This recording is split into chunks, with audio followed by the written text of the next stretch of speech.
Hello beautiful and lovely gamers, my name is Jonal. I finally had enough time with the Call of Duty Modern Warfare to try out the single player, the Spec Ops, and also dive deep enough into multiplayer to rank up to a higher level, max out a couple of weapons in the attachment, really trying out in depth the attachment system and getting a real feel for the meta. So let's give you guys an unbiased review of Modern Warfare.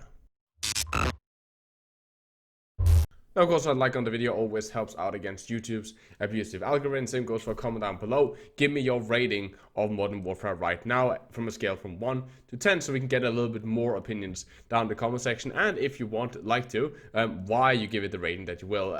Just a short version like pros, cons. So we get multiple opinions in here since, well, I'm not always right. This is just my humble opinion about Modern Warfare. Now let's talk about the visuals, the audio, and the gameplay feeling, since it doesn't really matter how well the content in single player, multiplayer, and Spec Ops is if, you know, the core background of the game is pretty bad. Let's talk about the visuals first. So the game looks amazing. Like, it seriously does. The single player, you have amazing facial animations, cinematics, general shooting guns and looking at guns, and the visuals, all of that is just godlike. It's really pretty. Some of the maps from time to time, especially in multiplayer, do look a little bit bland. It doesn't always stick out. While everything looks nice and looks like it's almost like a lived-in world, the issue is that some of the maps just doesn't really give much of an impression, right? It's very bland, boring colors. They just really fade into background, focusing a lot on the gameplay, but I would like a little bit more of an interesting map design somewhere. One of the most important things is that the game runs smooth.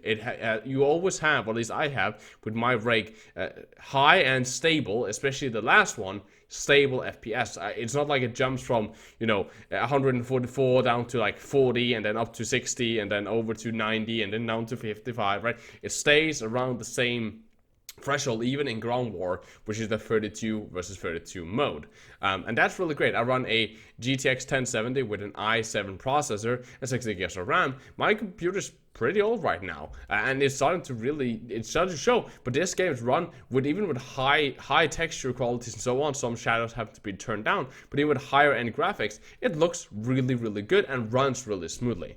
When it goes over to the audio is clean.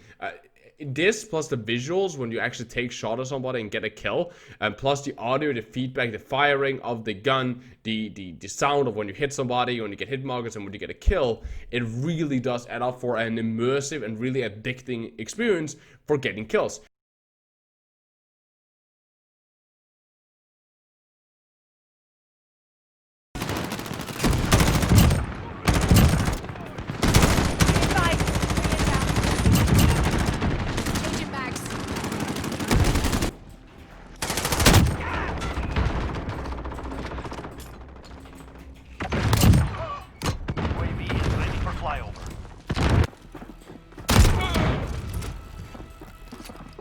Shooting at somebody, getting kills, and opening fire with the gun is fun because of the visuals and the sound quality that comes out of the game, and it really does show. It's way better than previous Call of Duty titles, and it really does give that extra detail. Just makes the gameplay loop far more addicting.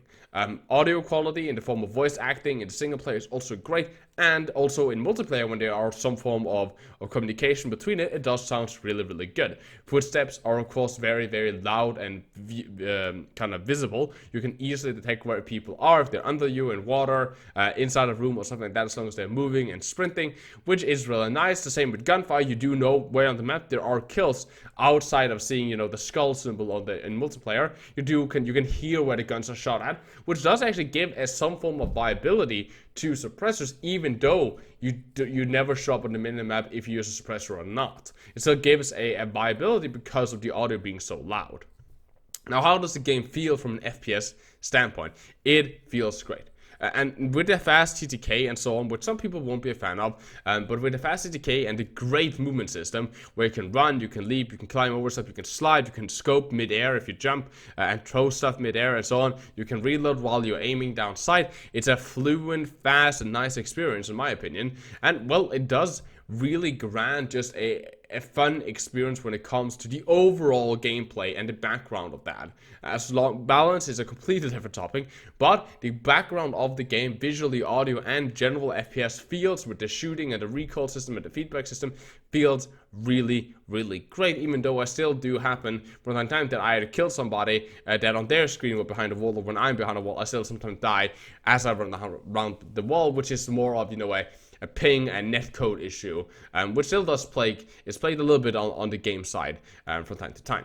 Now let's talk about the single player campaign, which is almost like it's almost worth considering the game just on the single player campaign. It's really, really good. The story is interesting and immersive.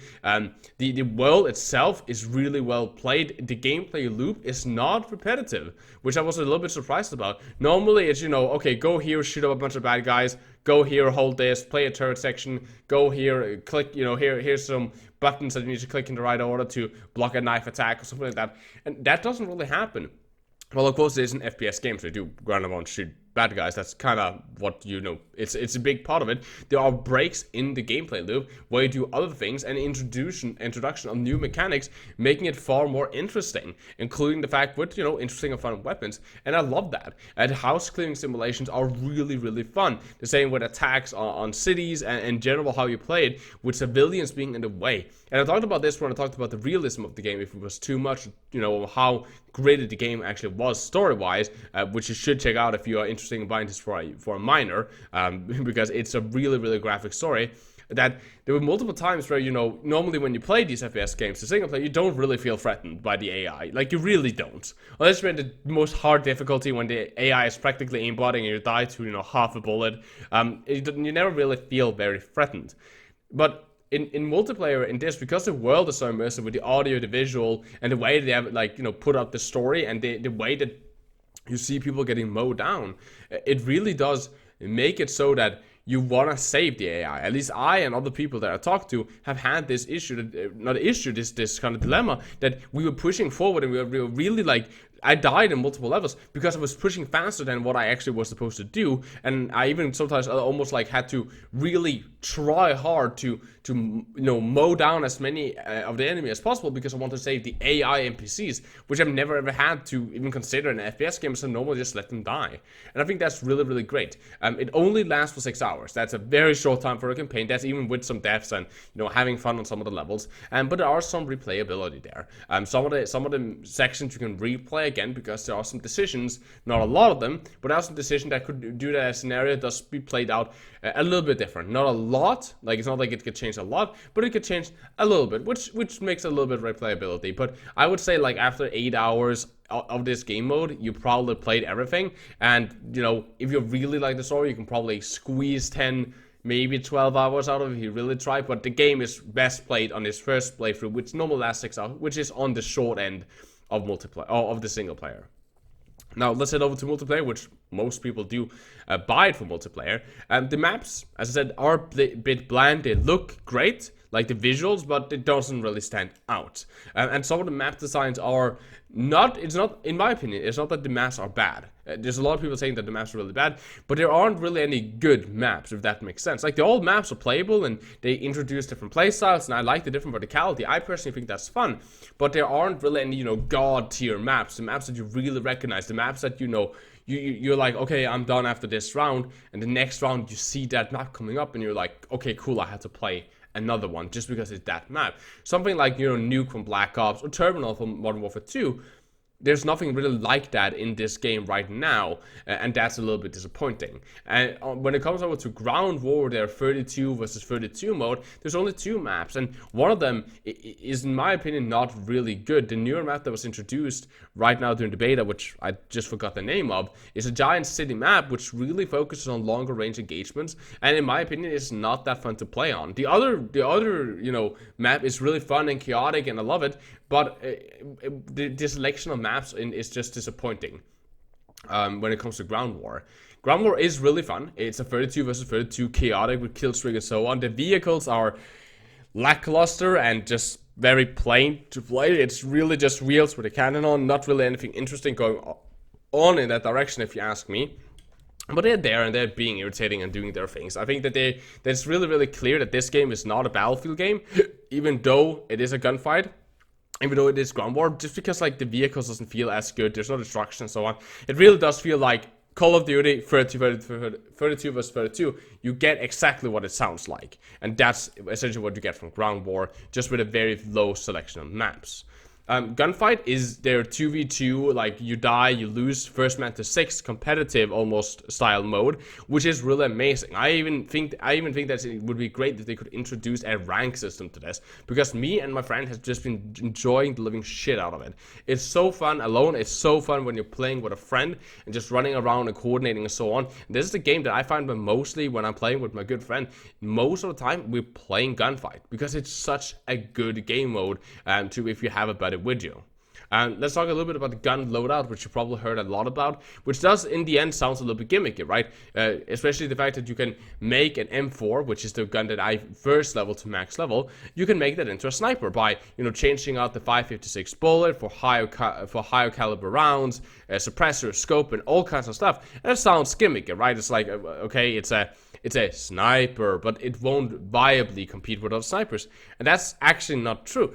When I've been playing this and I went in with great, like, oh, it's fun, it's just for fun, it's not really anything competitively viable, I can dominate other sniper players with this gun. I'm still standing with the thing that they can one-shot me and I need to two-shot them, but full auto, low recoil sniper rifle is really, really fun and really devastating. You can also build the M4 into an SMG by swapping over to 9mm bullets, or just make the barrel shorter, add a laser sight, and do what I do and just run it with 5.56 and just make it a more compact version, almost like a carbine, and just run around with that. In general, the customization is insane with how much you can do. And I think that's one of the things that would just make the multiplayer more and more just, every time you play, you feel like you're doing something positive. Either leveling up, working to, you're always working towards a cool kill streak, or leveling up your gun, which is really, really interesting. The amount of loadouts that you can get, the amount of attachment you can get, it just really, really makes it a fun experience to try out and get as many guns to as high level as possible, and always feel satisfying to play the game, because there's always something you're grinding towards, so you don't feel like you're ending up in that hole of just nothing happening. Now, let's talk a little bit about the meta, which is something that I think I need to address. The map forces a little bit of playstyle, and you can play with most guns, and can be viable just due to the loadout system, right? It's a close quarter map, I want to play with a assault rifle, I can shorten it down and whatnot. SMGs like the MP5s are really strong, and if you get the M4, it's overall just a rounded out god gun. However, claymores are way too strong and just frustrating to play against. Being a one shot in almost every single scenario, even when I'm in this footage right here, jumping and shooting the claymore at a distance, it still kills me because I was mid-air, which is just ridiculous with how long the radius is. And they can just be dropped down, and it makes camping so much more powerful. That needs to be nerfed down to not one-shotting anybody. It's ridiculous and way too strong, especially if you can run with 2 of them. Shotguns are also really fucking overpowered, especially the 725, which is a double barrel shotgun that can, one-shot at close quarters, which you would be kind of used to, but even at medium ranges, you can still one-shot and snipe people, as you can see in the footage. Right here, I'm sniping somebody out of a window, which is insane. And in other scenarios here, you can see me that I'm taking out people with full health because I land a decent shot. And all of that footage is me with a shotgun that has practically no attachments on it, that adjust my bullets or anything like that. It's practically a level 1 gun that I'm using here to one-shot or two-shot people at longer ranges, where essentially my shotgun can compete with people that is hard locking me down with assault rifles, which shouldn't be the case. And this is, what I like to call really bad balancing that you have to watch out for. That there are some really good things in this game, but stuff like some of the shotguns being one-shottable at stupid ranges and claymores being everywhere really does make the game very cheesable. If people want to cheese, or people just want to not care about their accuracy or anything like that and run around with shotguns and claymores and cheese in kills and kill streaks, it's completely possible to camp in this game very easily. And a lot of the games feels like A lot of time you die to stuff that you don't feel you should have died on, where you should have the advantage because of positioning and outplayability, but they were running a one-shot shotgun or something similar, and therefore you just lost. Now, also, there are more unlockables. There are these kind of missions that you complete certain tasks. At I think it's 5 tasks, you unlock a blueprint, and that blueprint has a pre-made weapon loadout, which looks really cool and is really, really interesting. So if you want to grind for some really cool guns, you can do that by just setting up one of the missions and then play through whatever achievements they want you to do. Get so and so many headshots, so many frag kills, use this gadget or something like that so and so many times, and before you know it, you will have a fully built loadout pre-made gun in a blueprint that you can equip, which is really, really interesting. And again, makes sure there's some grindable content you can work towards all the time. Multiplayer is therefore really, really good. If they change some of the, add some of the maps to more maps to ground war and so on, and hopefully does some balance changing so the shotguns and the claymores aren't as dominant as they are right now, because right now they are good in most scenarios and they're very easily cheesed with, which is not a very fun gaming experience. Outside that, you do get Spec Ops, and Spec Ops are not Spec Ops from Modern Warfare 2, which I got very disappointed by. It's not a single player experience, it's a multiplayer experience, where essentially you run around to place certain objectives on the map, and with a couple of randoms, if you don't have 4 friends to play with, for example, I didn't, and at that point it's like, okay, you're running around, you're completing this assignment, and then just hordes and hordes of NPCs just dropping on you, with some, you have some loadout and some abilities you can set up and so on, but it's generally not, in my opinion, a very fun experience compared to what we were expecting from the Spec Ops series. As Spec Ops is normally, what we expect is normally single player with a very specific map where you can run it at like a certain amount of time, or there's like a limit, so you can get so and so many stars, and that those stars are used to unlock more missions, and you kind of try to just play single player the best you can with interesting and diverse missions. And that was what I was hoping to get, but that was clearly not what we actually got. And I think that the thing that they haven't done now with a little bit of a cutscene, and then you kind of drop down with 4 people, and then you have to like rely on teamwork with 4 people with players that doesn't know how this Spec Ops thing works, and so they don't push and they don't drop heals, and it's just a chaos to play with randoms, and very, very challenging because some of the NPCs are just bullet sponges. They just take a ridiculous amount of shots. Like there was a heavy which I think I unload like 25 sniper rounds into his head, and he didn't even die. Didn't look like he was affected at all. So some of the NPCs are just tanky, unkillable stuff, and then they just drop more and more and more on you until it turns into just this down horde mode of you getting shot from every single angle. And in my opinion, it's just not very entertaining. If you have 4 friends, then yes, probably overcoming that challenge could be interesting. But playing with 4 randoms where there's no form of communication or any form of playing together, it just becomes very quickly boring and almost like it feels a little bit like a tagged on thing that just was there to sell more copies, which I personally don't like. So, on top of that, and I want to do this disclaimer here, which I should probably done in the beginning, remember that there's a microtransaction system that is coming to this game, which we have not been introduced to yet. They say there's not going to be loot boxes, but that doesn't mean that it's clear. That there's going to be a battle pass, there might be an item shop, we don't know how anything of this works. I wouldn't be too surprised if the blueprint system that they implemented has something to do with the battle pass or something similar, and I'm very, very scared about how they handle this. I'm still very, very skeptic after all the bullshit we've seen with previous Call of Duty titles like Black Ops 3 and Black Ops 4 and Modern Warfare Remastered. All of that stuff just made me very, very, very reserved. So if you're buying this, check if the microtransaction system has been released yet. It's not been released as of yet, so check it before you buy and then do an evaluation.